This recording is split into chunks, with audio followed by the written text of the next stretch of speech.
അരുൺ പാറക്കൽ തത്സമയം ചേരേണ്ട ദൃശ്യമാണ് പ്രേക്ഷകർ ഇപ്പോൾ കാണുന്നത്. തീ ഇപ്പോൾ നിയന്ത്രണ വിധേയമാണ്. 8 യൂണിറ്റ് ഫയർഫോഴ്സ് സംഘം സ്ഥലത്തെത്തിയെന്നാണ് മനസ്സിലാക്കാൻ കഴിയുന്നത്. പക്ഷേ തീ ഇപ്പോഴും കെടുത്താൻ സാധിച്ചിട്ടില്ല എന്നാണ് നമുക്ക് ലഭിക്കുന്ന ഏറ്റവും ലേറ്റസ്റ്റ് ആയിട്ടുള്ള വിവരം. ഈ സംഭവ സ്ഥലത്ത്, തീ പിടിച്ചിട്ടുള്ള സ്ഥലത്ത് അരുൺ പാറക്കലുണ്ട്. അരുൺ, യഥാർത്ഥത്തിൽ വലിയ തീപിടുത്തമാണ് ഉണ്ടായിരിക്കുന്നത്. Good morning. വലിയ തീപിടുത്തമാണ് ഉണ്ടായിരിക്കുന്നത്. പുലർച്ചെ 4 മണിയോടുകൂടി തുടങ്ങിയ തീപിടുത്തമാണ്.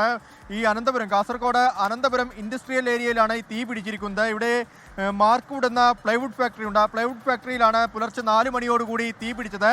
നമുക്ക് ആ ദൃശ്യങ്ങളിൽ ഒന്നും കാണാൻ സാധിക്കുന്നില്ല. വലിയ രീതിയിലുള്ളൊരു പുകപടലം ഈ പ്രദേശം ഒന്നാകെ വ്യാപിച്ചിട്ടുണ്ട്. ഈ ഫാക്ടറിയുടെ ഒരു ഭാഗം പൂർണ്ണമായും കത്തി നശിച്ചു എന്നാണ് നമുക്ക് മനസ്സിലാക്കാൻ സാധിക്കുന്നത്. കാസർഗോഡ് ജില്ലയിലെ മുഴുവൻ സ്ഥലങ്ങളിൽ നിന്നും അഗ്നിശമന സേന ഇവിടേക്ക് എത്തിയിട്ടുണ്ട്. നിലവിൽ 8 യൂണിറ്റ് ഫയർഫോഴ്സാണ് സ്ഥലത്ത് ക്യാമ്പ് ചെയ്ത് തീ അണയ്ക്കാനുള്ളൊരു ശ്രമം തുടർന്നുകൊണ്ടിരിക്കുന്നത്. പക്ഷേ ആ തീ ഇപ്പോഴും പടരുകയാണ്. തീ നിയന്ത്രണ വിധേയമാണ്. മറ്റ് അപകടങ്ങളൊന്നുമില്ല. ഈ തീ കെടുത്താൻ ഇതുവരെയും സാധിച്ചിട്ടില്ല എന്നതാണ് പ്രധാനപ്പെട്ട കാര്യം. വലിയ രീതിയിലുള്ളൊരു തീപിടുത്തം ഉണ്ടായിട്ടുണ്ട്. ശക്തമായ തീപിടുത്തമാണ്. അത് 4 മണിക്ക് തുടങ്ങിയതാണ്. 4 മണി മുതൽ തന്നെ കാസർഗോഡ് ജില്ലയുടെ മുഴുവൻ സ്ഥലങ്ങളിൽ നിന്നും അഗ്നിശമന സേന ഇവിടേക്ക് എത്തി തീ അണയ്ക്കാനുള്ളൊരു ശ്രമം തുടരുകയാണ്.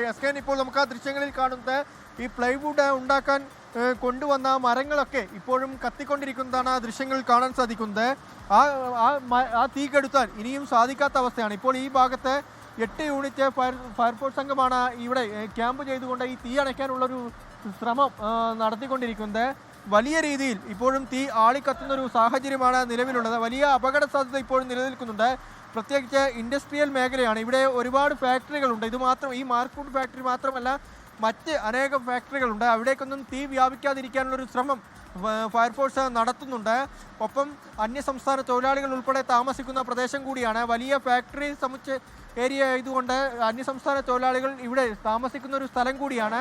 അവർക്കാർക്കും പരുക്കില്ല എന്നതാണ് ആശ്വാസകരമായ കാര്യം. അവരെയൊക്കെ സുരക്ഷിതമായി ഇവിടെ നിന്ന് മാറ്റിയിട്ടുണ്ട്. പക്ഷേ ലോകത്തെവിടെയായാലും ഏത് സമയത്തും 24 വാർത്തകളും ഓഗ്മെന്റഡ് റിയാലിറ്റി പാക്കേജുകളും എക്സ്പ്ലെയിനറുകളും വിശദമായി കാണാൻ ഞങ്ങളുടെ യൂട്യൂബ് ചാനൽ നിങ്ങൾക്ക് സബ്സ്ക്രൈബ് ചെയ്യാം.